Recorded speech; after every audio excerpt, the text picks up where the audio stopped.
have oversight.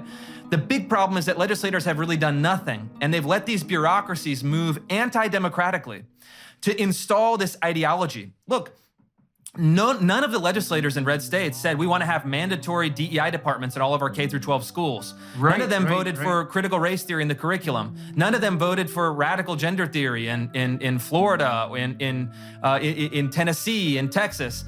But the activists within the state sector moved against the democratic will of the people, without the consent of the governed, and installed them through a bureaucratic infiltration, let's say. And so if that is the status quo, and I think it's undoubtedly it is, I've done the reporting, it's been documented over and over, that's the actual question. Well, what do you do about that? You have a bureaucracy that has now gone totally rogue. It has overstepped its autonomy. It has totally transgressed the values of the public. It has acted without the consent of the legislature. This is a political question. And our friends in the center left, really what their aversion is to conflict.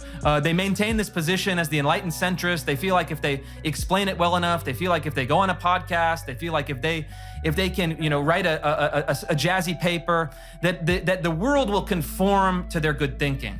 That's never how it works. You have people that their livelihoods now, hundreds of thousands of people, depends on pushing this ideology within the public institutions. And so the question is, what do you do in that case? And the kind of classical liberal solution is a dodge, because what it does is it avoids the political nature of the question. These are government institutions. These are institutions that are created and funded by taxpayers and that are under the regulatory power of the legislature. And so the legislature that has abdicated is now starting to move in, I think, through my work, through Governor DeSantis, through other state legislators. They're now moving in to say, hey, wait a minute, we've let this go rogue for too long. We need to actually say, these are political questions, and they by nature, by their very nature, by their essential nature, will require political solutions, not merely the kind of light touch, approach of people who think that, signing a letter, an open letter, is going to get the job done. Okay, so let me push back as hard as I can against that. Because please. I do want to get to the bottom of this as much as possible. So, okay, it seems to me that the reason that the public education system worked as well as it did for as long as it did, which wasn't that well, but wasn't disastrous, let's say, was that you could make the assumption that the bulk of teachers and administrators, first of all, that the administrator-teacher ratio wasn't absurd the way it is now, but also that the bulk of administrators and teachers broadly shared the same set of values as the public whose children they were educating. And so the reason the system worked is because that shared value system actually was in place, not because legislatures had insisted that the teachers teach something that was in keeping with the standards that obtained in the general public. And now, like your claim, and I'm not disputing the claim at all, is that the system has tilted insanely far to the left, and that it's no longer in sync with general public sentiment, and that the solution to that is intervention at the legislative level. Now, I don't think it was legislative intervention that established the effective axioms of the education system to begin with. I totally dispute that. Of course it was. Okay. I mean, look, the state government controls the curriculum. The state government creates the institutions of public schools. I mean, it's like the actual curricular material, yes, it was consonant with the cultural values of the majority at the time. Yes, it was perpetuated not through the letter of the law only, but through the kind of invisible processes and agreements and implicit cultural assumptions. But look, they also said, these are our schools. We have a Pledge of Allegiance. We do X, Y, and Z. These are the subject matters. These are the textbooks that we choose. And so we had a kind of agreement with the legislative and then the implicit cultural. But you cannot deny that these were all initially legislative creations. I mean, legislators spent a lot of their time.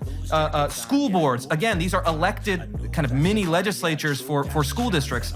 They choose the textbook, they choose the lesson plan, they choose the start time. Every decision that they make politically, which is, again, the ultimate authority over the public schools since they were created, is a political decision. Right, but it does rest on that concordance. Eh?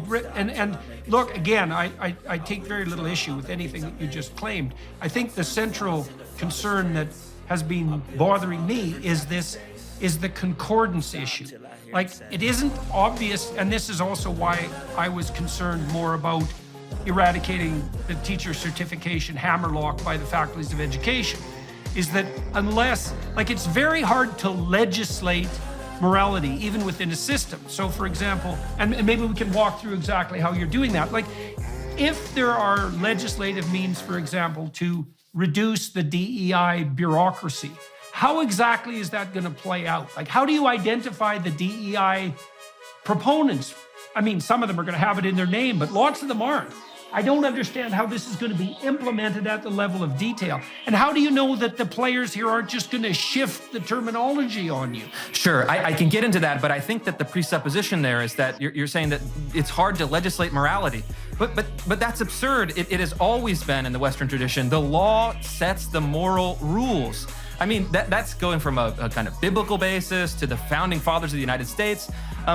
They said that the function of law is to establish, of course, limited government, but also to establish a moral framework in which citizens can then live out their lives. And the founding fathers were clear. They said that the purpose of government, the purpose of law, is to allow people to pursue happiness, not meaning a libertarian vision of happiness, not license to do whatever they want, but as George Washington said, happiness and virtue, they go together. The Aristotelian idea of virtue and happiness in the American founding was deeply united. And so the purpose of law is to say, don't kill, don't steal, don't do this. Those interdictions are essentially moral prohibitions to establish a moral framework.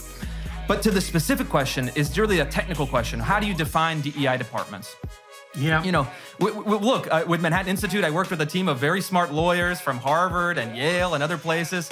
We put together a model policy that does exactly that. Part of it is actually delineating what it is, but really what it is saying these are the behaviors that we do not permit.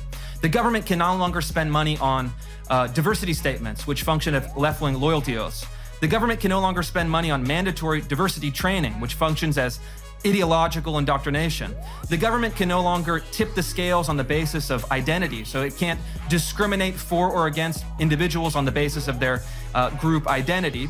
And then the government can no longer spend money on these specific principles, behaviors, and actions that constitute diversity, equity, and inclusion. And so the lawyers spent a lot of time figuring out specifically what the transgression is. All right, well, what do we not want? What actions are we seeing? And yeah, they can relabel, they can move, but ultimately we get past that linguistic shell game. The left